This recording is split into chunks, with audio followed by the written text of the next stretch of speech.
For years, California has been the kid on the playground who changes the rules when they're losing, especially when it comes to gun rights. But this time, they've been handed an L by a federal court that's going to allow non-residents to apply for concealed carry licenses in California.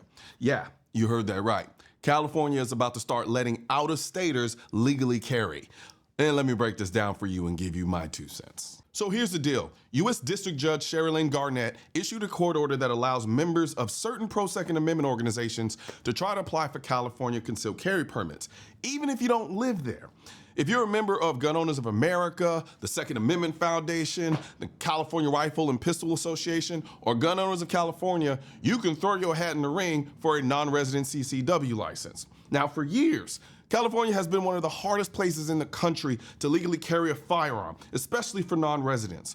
If you're from a state like Texas that actually respects your right to self-defense, you've been out of luck the moment you cross into California. But this ruling changes the game. Now, let's get into the details because, California doesn't make anything easy. First of all, membership is key. You've got to be a member of one of those organizations I just mentioned. And then as far as eligibility, you still have to pass background checks and meet federal and state firearm laws. And number 3, application process. Instead of a California driver's license, you can use your out-of-state ID. If your ID doesn't have your current address, you'll need a backup like utility bills or your home state CCW. You have to list the specific guns you plan to carry in California, including the make, model, and serial number. And no, you can't sneak in an illegal setup. This is still California we're talking about. Now, this is where I have to give a shout out to the Baltec Lifepod, because this thing has made traveling with a firearm in California or anywhere else with strict transport laws a lot less stressful. California says your firearm has to be unloaded and locked in a container while driving. That's where the Lifepod shines. It comes in different sizes, so whether you're carrying a compact pistol or need room for extra gear, there's one that fits your needs. I use the standard Lifepod for most of my trips, but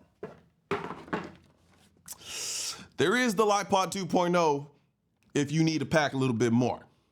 Now, when I'm driving, I just anchor the Lifepod to something solid in my car with a security cable that comes with the Lifepod. It stops anyone from smashing the window and just grabbing the case. If they want it, they're gonna have to put in work to get it. A lot of work. And let's be honest, most thieves don't have that kind of time. And when I'm in my hotel, same idea. I lock it up with the cable and attach it to a piece of furniture that can't be moved, and then I also drop an AirTag inside, so if someone does try to take it, I know exactly where it's going. Honestly, the Lifepod is just part of my routine at this point. It keeps me compliant, secure, and lets me focus on the important stuff, like actually enjoying my trip. So, I'm gonna put a link in the description section where you can get your hands on the Lifepod, whether it be the traditional Lifepod or the Lifepod 2.0. Click the link in the description section and grab yours today. Now, don't get it twisted. This court order is a huge victory, but California's still going to make this process as complicated as possible. They're not suddenly pro-Second Amendment. This happened because groups like GOA, SAF, and CRPA fought tooth and nail to force California to respect the Constitution. But don't think the fight is over. California is going to try to slow walk applications, add more loopholes, and push back in every way they can. That's just what they do. But for now, this ruling is a massive step in the right direction. It's proof that standing up and fighting back works. So, if you're a non-resident who is a member of these organizations, this is your chance to exercise your right in one of the most anti-gun states in the country. And to California, I say this: welcome to the Constitution. You've been late to the party, but better late than never. One thing's for certain and 2 things are for sure. Politicians and tech giants don't want gun content to be recommended to you. And we're all fighting this culture war together. Now, you can help do your part by liking, commenting, subscribing to the channel, but most importantly, sharing this video with at least one person. Together, we can stop the suppression of our 2A rights. And don't forget to click the link in the description section of this video for the products that I mentioned in this video.